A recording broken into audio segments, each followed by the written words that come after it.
Bahujan Samaj party द्वारा आगामी बिहार विधानसभा चुनाव को लेकर पश्चिमी चंपारण के मधुबनी प्रखंड अंतर्गत डीही चौक पर वाल्मीकि नगर विधानसभा स्तरीय कार्यकर्ता समीक्षा बैठक का आयोजन किया गया। बैठक का उद्देश्य जिले में पार्टी संगठन को बूथ स्तर तक मजबूत बनाना और कार्यकर्ताओं को आगामी चुनाव के लिए प्रेरित करना था।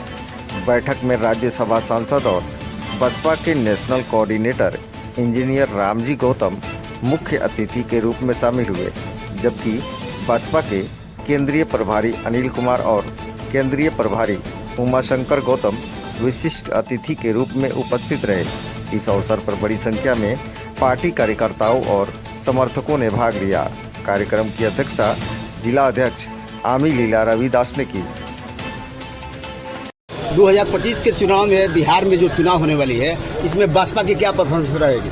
देखिए, बीएसपी पहली बात तो सारी सीटों पर चुनाव लड़ रही है बिहार के अंदर। परफॉर्मेंस की बात है, बीएसपी इस बार पूरे प्रदेश के अंदर चौंकाने वाले रिजल्ट लेके आने वाली। मैं दावे के साथ में कहता हूँ, बीएसपी के बिना की कोई सरकार बिहार में नहीं बनने वाली है। बीएसपी पूरी ताकत के साथ में ग्राउंड लेवल पे जाकर के कार्यकर्ताओं को जोड़ने का काम कर रही है। संगठन पर विशेष फोकस दिया जा रहा है। उसी क्रम के तहत हमारे वरिष्ठ साथी भी विधानसभा में जाने का काम कर रहे हैं, जिसमें मैं खुद आज भी वाल्मीकि नगर में आया हूं। अगली मीटिंग लोरिया के अंदर है। इस तरह से हमारा पूरा संगठन तैयार किया जा रहा है और काफ़ी विधानसभाओं के अंदर हमारा संगठन तैयार हो चुका है, जो इस बार लड़ाई होने वाली बिहार के अंदर बड़ी आर पार की। कुल कितने सीटों पर लड़ेगी चुनाव? बीएसपी सारी सीटों पर बिहार के अंदर चुनाव लड़ने की तैयारी है। किसी के साथ गठबंधन भी होगी क्या? कोई गठबंधन हमारा नहीं। हमारा गठबंधन जो है जनता के साथ में, बहुजन समाज के साथ है।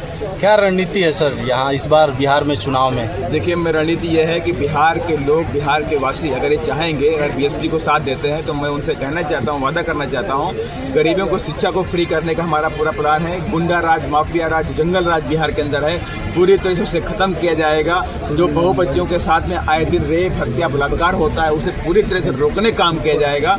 और यहाँ पे जो गरीबों को 3 डिसमिल जमीन देने की बात की गई थी, तो ये बहुजन समाज पार्टी के सिद्धांत में, नारे में है कि जो जमीन सरकारी है वो जमीन हमारी। उसी नारे के तहत यहाँ पर बहुजन समाज के साथ साथ सर समाज के जो गरीब लोग सरकारी जमीनों बसे हुए हैं, उन्हें वहीं पर उनको पक्का मकान देने का काम किया। बिहार सरकार ऑलरेडी दलितों की बस्ती में जैसे आयुष्मान कार्ड और बहुत सारी योजनाएं के बारे में गिना रही है। क्या रणनीति उनका काम आएगा दलित वोट खींचने का? देखिए, इस तरह की रणनीति जो योजनाएं हैं वो मात्र चुनाव के समय लाई जाती हैं और दिखावे के लिए चुनाव में वो बातें की जाती हैं, लेकिन धरातल में वो एक भी योजनाएं काम पे नहीं लगती हैं। एक अगर योजना काम हो रही होती तो बिहार के अंदर निश्चित तौर से दलित समाज जो है आज दिल्ली, महाराष्ट्र, मुंबई में जा कर के मजदूरी नहीं कर रहा होता।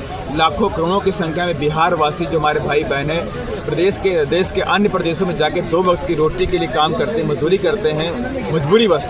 तो मैं कहना चाहता हूँ, दिखावाबाजी है और लंबे अरसे तक बिहार को लूटने का काम किया गया है और बीएसपी इस बार ये काम नहीं होने देगी। आज हम लोग वाल्मीकि नगर विधानसभा की समीक्षा कर रहे थे और बिहार की सरकार ने, जो डबल इंजन की सरकार है, 20 साल के अंदर 20 साल में बिहार को बदहाल जो किया है, उसमें वाल्मीकि नगर भी उसका पार्ट है। और वाल्मीकि नगर में किस तरह से बिहार की सरकार ने लूटा है और हमेशा ही बिहार के शोषित दलित वंचित वर्ग को, पिछड़े वर्ग को ठगने का काम है। आपका पूरा परिचय?